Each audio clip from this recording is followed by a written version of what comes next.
So I know most of you, and so thank you. It's nice to have friendly faces here in the room. Get started. I'm gonna set the scene for you. It's about 6:45 in South Africa, and the sun has risen in pink and lilac hues like a postcard. Kind of like that, dotted with scrubby trees and the casual zebra grazing on its breakfast. I am standing in the middle of the Akrogen bush with three expert trackers and five other middle aged women. We are bundled up in jackets, hats, scarves, because it is winter in the southern hemisphere. And although the temperature is rising as the sun heads up into the sky, the air is crisp and chilly. Standing next to me is a man named Floyd. He is an expert tracker, and his family owns the game reserve that we are exploring. It's called Londolozi. Boyd scans the ground ahead of us, seeking out minute differences, a rolled stick, a bent piece of grass. And we're doing this because he's looking for the unseen. We are tracking a rhino, and it's a Tuesday. So, Norton. My breath is deep and still, even though it is surreal to be walking behind a man with a rifle slung across his shoulder. We were never in any danger, it's just a safety measure. And study steam rising off leaves from fresh rhino pee. I feel completely at home. I am grounded on the soil. I'm fully in my body, right where I'm supposed to be at this moment. There's no anxiety, no fear, and my usually busy squirrel brain is almost blank. We move in silence, the trackers only warning us about thorn bushes and ground holes. And while I concentrate on looking for that crescent-shaped rhino print on the ground, the left side of my brain is desperately trying to figure out how in the hell did I land in South Africa, dodging thorn bushes and chasing one of Safari's big five animals. The left sides of our brain crave logic, analyze problems, solve equations. This half of our brain is constantly trying to figure out this world around us.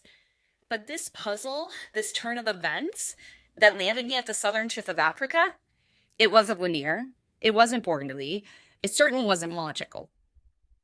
And I'm not talking about the logistics of securing a plane ticket and clearing my schedule. I'm talking about the why. Why? Why did I come to Africa? What in the world led me, a suburban mama of three, to take a leap, travel solo across the roll, so I could wake up at 5:45 a.m. and track a rhino? These were questions that were pinging in my head as I followed these expert guides on our quest. Even though I couldn't quite decipher why I was in Africa, it felt normal for some reason in my body, in my soul. I couldn't shake the feeling that this was the plan all along. And not because I had managed to transport my body across the globe. It was because I arrived in a reality that I had dreamt of years before. Stay with me here. Trigger warning for all in the room. My journey to Africa begins in 2020. In January of 2020. If you knew me, you probably knew I was moving at the speed of light. Every minute of my day was scheduled. Life hacks were implemented so that I could produce more, compete better, level up. I was training for a half marathon. I was housebreaking a puppy, meal prepping, being committees, running my business. I was a peak performer, and I was killing it. On paper, I had achieved success. But did I have time to think about whether or not I even liked it? No. Did I like it? If I was honest with myself, not really. And was I going to admit it? Hell no. I didn't have time for self-reflection. I had more was the game. And I was funny. More activities, more social engagements, more kids' sports, more prestige, more money, more stuff, more selfies and more memories made. And then in March of 2020, we know what happened. The world shut down. It was surreal. One day, is this as usual? The next day, a pervert zombie apocalypse. We all know what happened next. Utter confusion. Time became liquid. There was no toilet paper. We had to homeschool. There was tons of disappointment, uncertainty, and confusion. But also, as many of you probably felt as well, there was a slowing down, more family time, outside fun, and you intentionally connected virtually with people that you bump into. There was also innovative pivots that we saw all around the country. Where there had been a hairline fracture in areas of my life, COVID now shocked my system and split it wide open. During that time, I challenged everything, my entire belief system, my entire might. If our perceived reality could crumble in a few days, what did any of this give? It sounds dramatic, and it was, at least for me. I was working in a competitive and lucrative profession that I had put my blood, sweat, and tears into. I had built a thriving law firm. I was active in this community. But did I like it? Well, did I feel like it was my true path? Yes and no. Something was missing. I wanted more. But not more stress, not more stuff, not more activities. I was craving something else. Peace, joy, depth, satisfaction, excitement. I don't know about you, but my 30s had been about building a life. And here I was in my 40s, barely living it. I was checking the boxes on a to-do list, running kids all over town, falling into bed at night exhausted. As my friend succinctly put it, I never dreamed of this part of my life. Culture had skillfully taught me that in order to be a good mother, I had to devote myself fully to my children's whim and needs, and that it was also my responsibility. No, also great honor to selflessly serve my family while working full-time. But culture also instructed me that my career couldn't be at the expense of my family. A good mother still chaperones all the field trips, attends every sports game, manages the household, the meal plans, preps lunches. I was trying to have it all, and my daily existence felt transactional and automatic. But it looked really good from the outside. Did I have it all? Hell no, no one does. But that didn't stop me from trying to figure it out, and then shaming myself when I couldn't figure it out. This fallacy had turned me into a robot. So I looked around and I saw so many people going through the motions, surviving, not thriving, days passing, ticking boxes on to-do lists. I had been rushing through my own days, helping clients with estate planning and elder law. And although I love helping people, this work is not always up worth doing. I saw disillusionment and dissatisfaction everywhere. A lot of my legal clients would lay their regrets on my table in front of me at the end of their lives.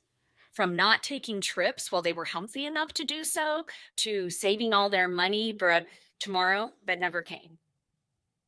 And I witnessed the heartbreak of a life lived for the promise of something more. And it was depressing. I grew depressed, trying to help people manage their diseases and plan their deaths on a daily basis. It was great. I wanted for people what I wanted for myself, to break out of the box, quit being ruled by the to-do list and the shoulds that dominate our lives. I felt desperate in some way to make a bold move, and as it is so overused, to also live my best life now, as Oprah would say. The bottom line is I was craving something different. I didn't necessarily know what that was, but I wanted to find out. So I didn't realize it at the time, but I started tracking. What did that look like? It meant that I started listening to my instincts. Instead of just following the commands of the cultural GPS programming, I started to tiptoe off the super highway that I had been traveling. And how did I do that? Well, it's a lot of thinking and walking and thinking and walking and questioning. Um, why did I believe something? Where did that belief come from? Was it true? Not just factually true, but did it ring true to me anymore in my life? This brought up all sorts of fun topics to disney total, such as religion and friendships and the systems that I've accepted as part of the norm. So I did a deep dive and I paid attention to why I did something. Was I just performing? Did it bring me joy? Did I feel invested or light afterwards? How did it make me feel energetically? Did it drain me? Or did I leave in a worn and uplifted manner? These were the questions that I started to do on a daily basis. And I didn't know, but I was seeing, I was gravitating towards anything that made me curious. So I read lots of books. I listened to tons of podcasts. I took long walks with my dog. And as those COVID years wore on, I felt myself transform, gaining new perspective, and considering new ideas. This made me want to share it all. I'm sure I was super exhausted to figure out. No. Sometime during my soul searching, I stumbled upon the work of Dr. Martha Beck. Martha Beck is a best-selling author, life coach, and Harvard-trained sociologist. Her core message is that being in integrity or wholeness with yourself is the path to happiness and satisfaction. Basically, when you honor and act in a way that brings you joy and lights you up, you will be more satisfied with your life. It may sound like a duh to most people, but this concept hit me at the time like a lightning bolt. I inhaled all of her work. I needed to discover how to get myself back into alignment where I felt out of it. Turns out that Dr. Beck offers a life coaching certification program called ClickFinder. And before I was curious, visiting that website and considering the course, not sure at all what I would do with that, but I felt it was pulling me. I was intrigued. What is life coaching? What would someone like me do with that credential? Taking the course did not make logical sense on me first. I was already super busy, and it cost a meaningful amount of money. So there it was, my left brain trying to puzzle out and explain this to justify stepping off in this new direction. I didn't have the answers, but I knew that if nothing else, I would get some tools out of this course, maybe enhance my communication skills, and I would meet some amazing people outside my level. It was a hot track, and I was following, not knowing where it would lead. So I registered and started as soon as I could. Okay, so how does Africa come into play, right? Well, in researching the Wayfinder course, I also noticed that Martha hosts an annual retreat in South Africa at a place on Wanderlust. This retreat is called the African Star. STAR stands for Self-Transformation Adventure Retreat. Travel has always been my love language, and this felt like a direct portal to the magic that I was clearly seeking in my life. Here I was standing at a crossroads, unsure what to do with this career, and I felt out of focus. I was scanning the path for peace and inspiration, and Dr. Beck had my attention. Africa started calling me Sahabe. But I wasn't ready to listen. So instead, instead of booking a plane ticket, I became a student again and dove into the coaching course. That felt like a big enough a lawyer taking a life coaching course. I could cite the skills I would gain and how I might be able to apply them to my legal work. But it wasn't enough that I just wanted to do it. For some reason, my left brain kept being like, you need to justify this. Why are you doing it? I now realize that the question I should have asked myself is, why do I feel like I have to justify this at all? And it makes me happy and curious. I should feel available to do so. So fast forward to the summer of 2023, and I was in the coaching course, learning, meeting great people, and I was still questioning everything, but it was fascinating. Every week, the Wayfinder classes were the highlight of my week, gave me energy, and it kept me going. I felt like I was on track. I felt like this is right. I'm walking a path that feels right to me. But yet, I was still dreaming of Africa and Landaluce. Landalozi is a private game reserve in the eastern corner of South Africa. It is adjacent to Kruger National Park. And 100 years ago, it was this barren cattle farm, burnt out and overgrazed. Only a few lions were still prowling around. But over time, the owners, the Vardy family, have worked tirelessly to restore the land, renew sustainability, and support the local community. Londotlosi needs protector of all living creatures, and this game reserve is now host to hundreds of species of animals, including elephants, crocodiles, rhinos, giraffes, cheetahs, leopards, anything you can name. It appeared to be a veritable Eden, and I couldn't stop thinking about it. I read everything I could about Londolozi and its founding family. I felt like I knew them personally. I visualized sitting on the deck at dawn and having coffee while I watched the bush. I imagined myself looking at giraffes lumbering along in the distance. I was obsessed. I stalked their website. I read every Wikipedia page, published book, article. I priced out what it would cost to take my entire family there. My daydreams were filled with scenes of Africa. And now, in 2024, the application, now the applications for the 2024 African Star were available, but I couldn't pull the trigger. What was holding me back for applying for this trip? Permission. From who? Myself. If I got accepted to this trip, I had to put myself first in that choice. I would be honoring my true desire, and it was a big one. Traveling to Africa alone felt huge, indulgent, and exciting. It was what I wanted, and I was being inexplicably towards it. But to honor it meant taking a leap that was mine alone to do. So why was I hesitating? Somewhere between college graduation and landing north of 40 years old, my curious adventurous spirit had retreated. I had set unconscious limits on myself. I had become very skilled at talking myself out of the juicy option by citing logistical things or financial resources or letting good old mom guilt take over. But that wasn't the full story. I had a limiting belief that in order to follow my heart and honor my true desires in my life, I had to earn it. I had to deserve it.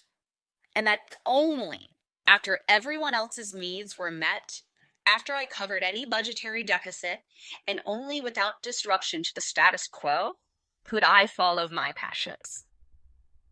Only then could I justify choosing myself.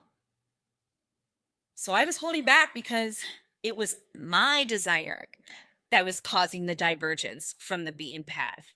If it had been my child's adventure or that of my cousins, even, I would have pushed them 2 hands into it. What I wanted for others, I couldn't allow for myself. Take that in, because that was a tough realization.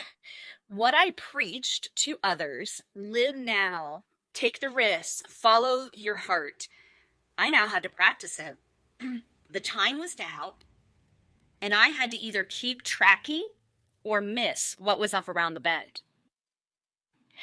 I had to find out, so I took a deep breath and pressed send on the application. And I got waitlisted. But funnily enough, I wasn't that disappointed. Just submitting the application had changed something within me. There was a shift in my energy. I had said yes to myself in a major way, and it was exhilarating. It felt warm and expansive. I had unlocked new possibilities, ones that I may have or actually did shut down in the past. The track into the unknown, it was still hot. It was just heading in a different direction now. So I decided that if the African Star wasn't for me, then I would just take my family there in a few years for my husband's 50th, and I would start planning now. So instead of giving up on the adventure, I kept the map of possibility open, and I looked at alternative routes. I could still feel the African sun on my face. I set the intention that I was going to Londolozi one way or another. Yeah. So 2004 began and life went on. Winter passed and I was frustrated, a little cloudy and lost. I was still trying to dream up the next season of my life and it felt a little noisy. I felt like I had stalled out on my trail and lost the track completely. Then one day in early March, I was driving along, puzzling out some next steps for myself, and I felt this huge burst of energy. It was hope and confidence and positivity, and it woke me up.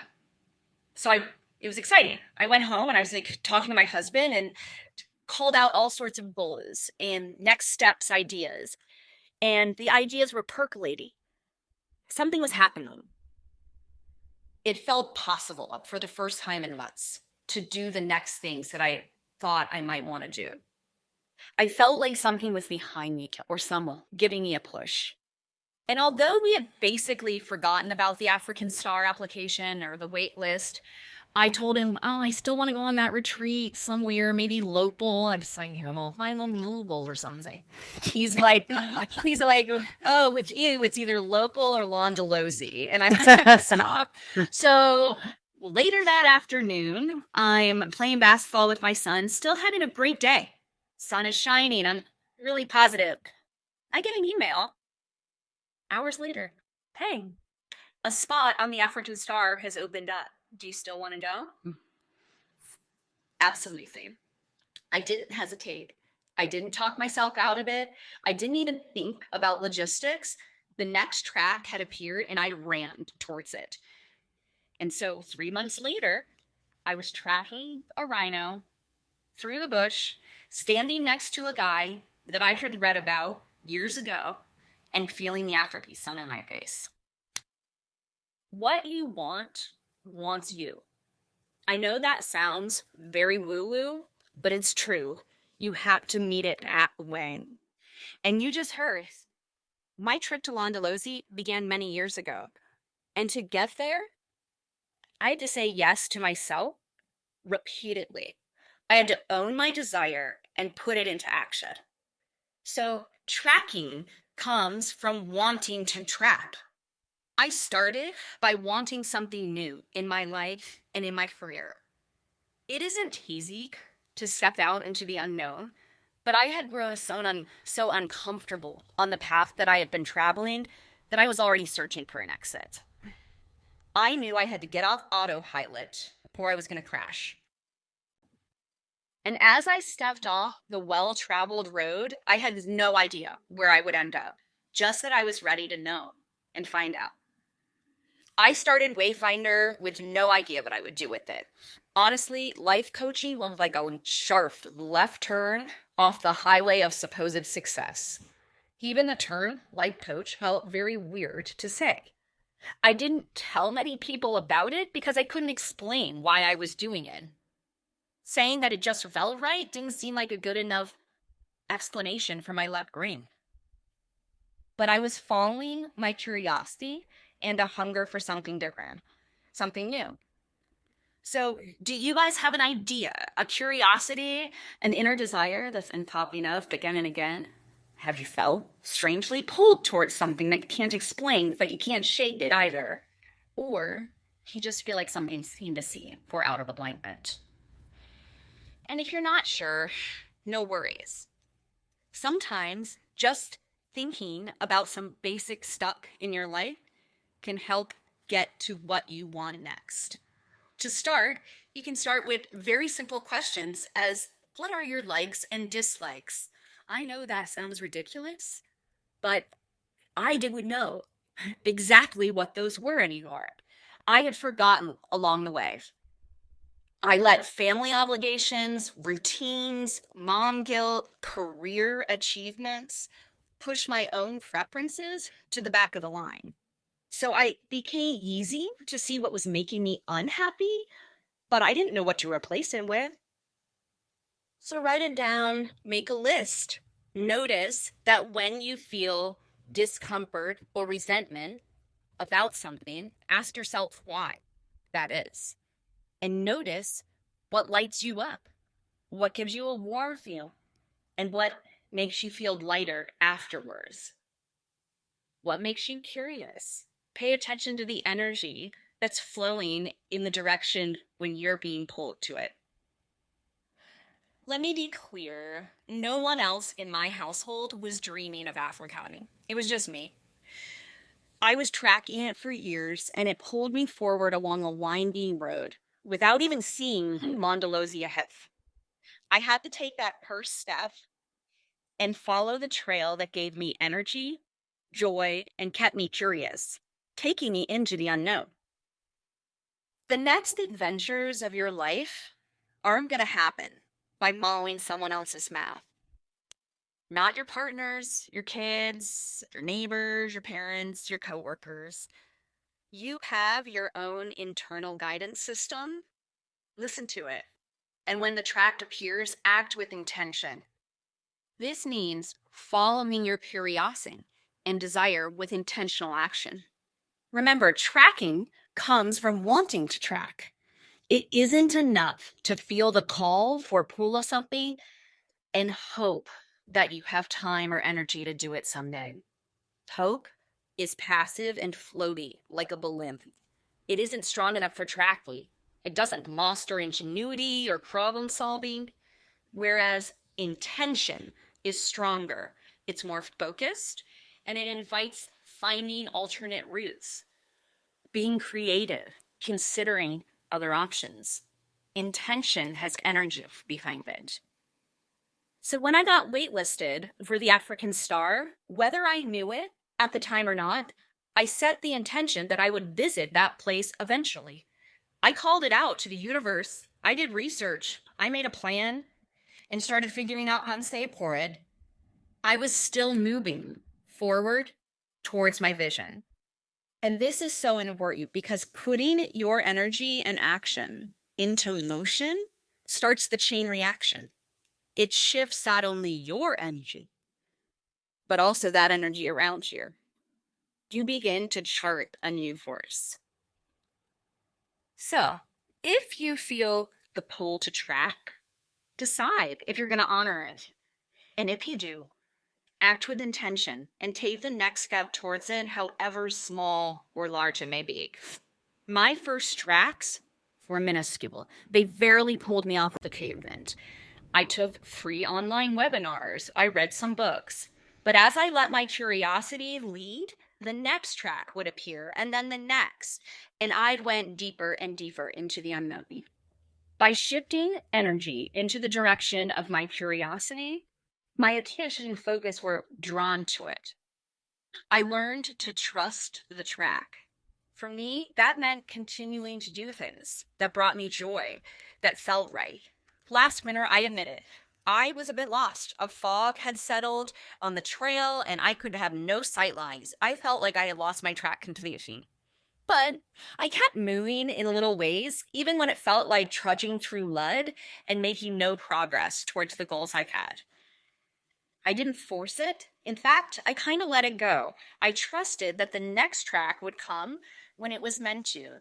And I just stayed in integrity and kept moving. As you're probably thinking it out, my story is not about a specific trip to Africa. It's about coming into my true nature and honoring myself. A trail that I'm going to always be walking. And it's a practice. And it's not easy every day. There were guideposts and trail signs along the way as I've uncovered parts of who I am and what makes me feel like I'm on track. The African Star just happened to be a scenic overlook as I made my way through the woods. So I challenge you to look around the space around you as you track through your life. Consider the white spaces on the map. Is there something that catches your eye? A glimmer of light through the trees, an interesting shape on the horizon? The next track of your life is within you. Trust yourself to follow it into 2025.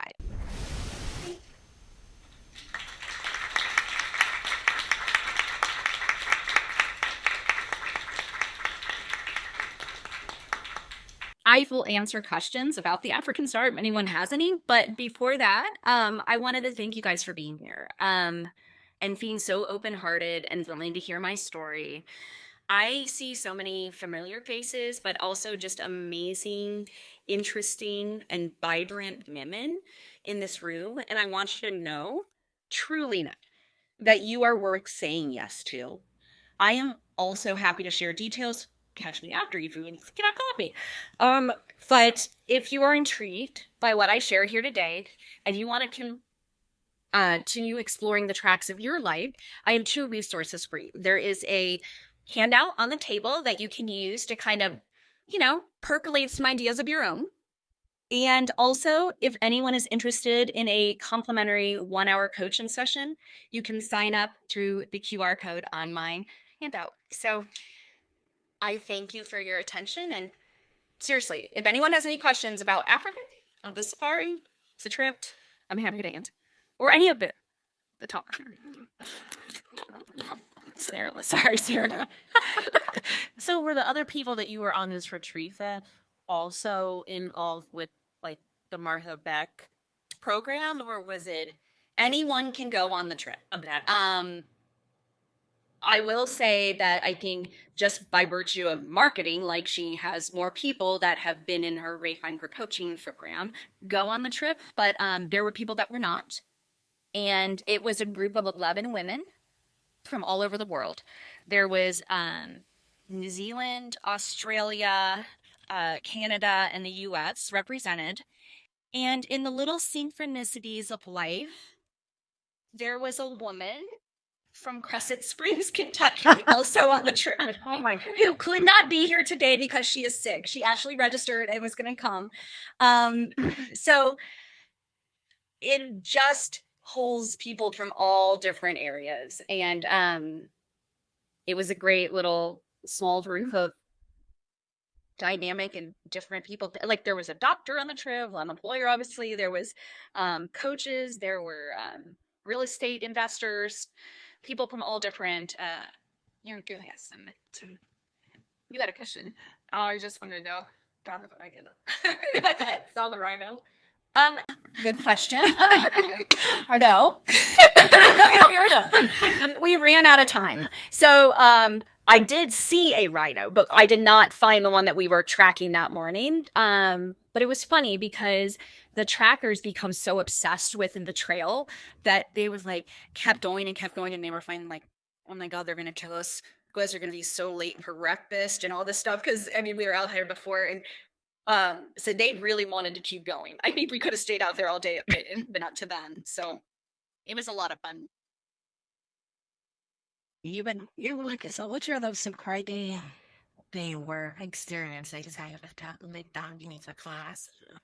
It's a good question. Well, I flew into Johannesburg before I went out to the game reserve. So in Johannesburg, it is very much a huge city, if anyone's ever been there. And it is pretty much gated everywhere. So like if you go there, it's not safe, I guess. I mean, I don't know statistics or anything, but the hotel was like, no, you may not go walking outside of behinds and you will take our shuttle to everywhere you go. So I think that was kind of more surprising to me, was just how like their city was so kind of isolated in like different parts. But overall, South Africa was fascinating. I visited the Apartheid Museum in Johannesburg and was able to kind of learn a lot about the history of South Africa. The game preserve itself, I mean, it's like little micropod people and their little world. But I will say this, one thing that did completely kind of blow my mind a little bit was I didn't know that there was even a profession of tracking or being a ranger at one of these like safari parks. And it was fascinating to see the training and the detail like that these men and women go through to learn this skill. And I mean, how amazing. Like they spend all their time outside with the animals, basically, and not to, hunt them, but just to find me. And they love it. So that was really I see. We weren't a bad actually in training that year. yes. Sitting on the old place. Wow. So there was like kind of structured for your Well, it wasn't training us as coaches. She, is like the host of the retreat, and Martha Beck is Oprah's light coach, as well. It has been in the past. I don't know if they're currently engaged, but so she coached everyone on the trip. So I had my own coaching session with Martha at a breakfast. That honestly, a lot of this talk stems from that coaching session. These were the kind of findings that I had even before, you know, going on this trip. I didn't have a lot of this in my consciousness of what this meant to me. Um, so yeah, Martha, you're with Martha every meal, and some other times, and then they have Safari game drives. Some of them are silent, so it's like incredibly meditative and reflective. And then there's also other activities that you can participate in. But this is not the only retreat of its kind. I mean, I'm sure that many places have these kinds of spiritual, personal growth kind of activities. But yeah, Martha was there as well as the Vardys, who have written, not losing, don't their own TED Talks. I mean, it's beyond saying to capture swag. What do you think her criteria? Bro, I don't know because and I for I'm mad. I can tell you. So I thought I'm never getting on this trip. And I didn't much first. So because I was like, oh, I'm so basic. Yeah, I'm not interesting enough. Like that's what I felt like. And then even when I got there and I saw the other women that had been already on it after I got on with the wait list, and I was like, well, that's definitely not the first pink here. I'm not that interesting. But I got over that because everyone has their place and their role, right? Everyone has their story. And so I think that they were looking for, I've known you with her before. They said it had nothing to do with, you know, who we were as people that, gets on, but I think they're looking for a mix. Men can go on it. They do have men that go on, like probably one or two a year. I was glad, not to man hate or anything like that, but I was glad there wasn't one on my trip. They changed the dynamic, and they even said that it sometimes it's hard because the dynamic can change and shift.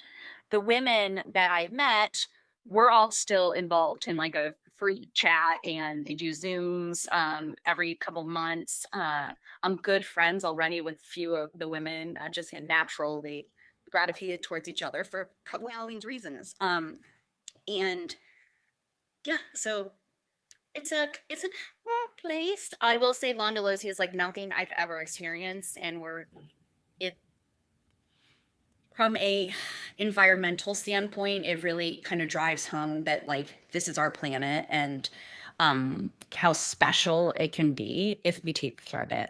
And that was something that I really took away from it and felt super rounded in that mission. So that was another takeaway that I know. What was the trigger?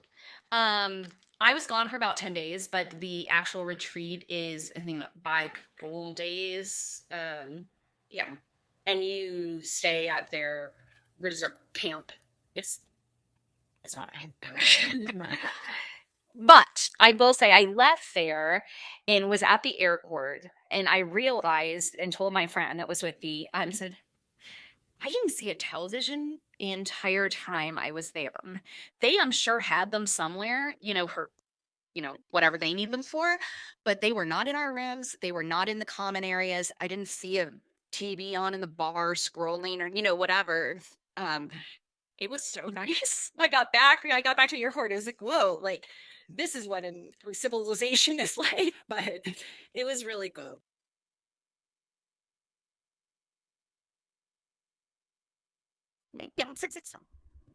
Such a nice try. What is your name? I'll start scanning the fries for it. But you know what? This was it. Okay. Like, so when I got back from the trip, I had a few things to do to finish my Weightminder certification to have my life coach credential, which I now have. And so I said my goals were for this rest of the summer and into the fall to finish that and do a talk through. And here I am. So I don't know what the next one is, but we'll go from here and we'll see. But I would love to do more kind of talks or, workshop seminars with women. So if any groups like Eliza or Malton might need a speaker sometime, feel free to think of them. See.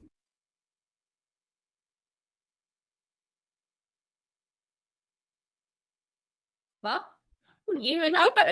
I featured into that. So I'm the latest one. Thank you so much. And thank you, everyone. We have plenty of time. So if you have time to come out and good chat or some more stories like you're so hungry. And we do have some information at the all if you want to take it. It's really all of our materials are designed more to be digital. So Ellen just printed out some of the digital information so you can visualize it. But again, then go to Facebook, you can find it, the website, you can find it.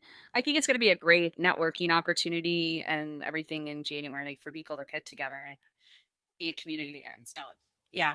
It's funny. We said in one of the committee meetings when we were talking about the value of possessions and because it's such a great mix that there's something for everyone, right? There's health and wellness, there's some design stuff, there's Soul setting, role setting, there's financial fitness, there's, and they were like, you have to make sure this is really valuable to make sure that employers want to, sponsor this and people want to send their employee away for a whole day. And, one morning somebody, was it you? I don't know. Somebody was like, no way of winning it if this weren't because of God value. It's like, it's a fun day. It's just a chance to get away and network. Of course it's valuable. like, again, why do we have to justify it? We don't need permission. This is valuable. So anyway. Thank you.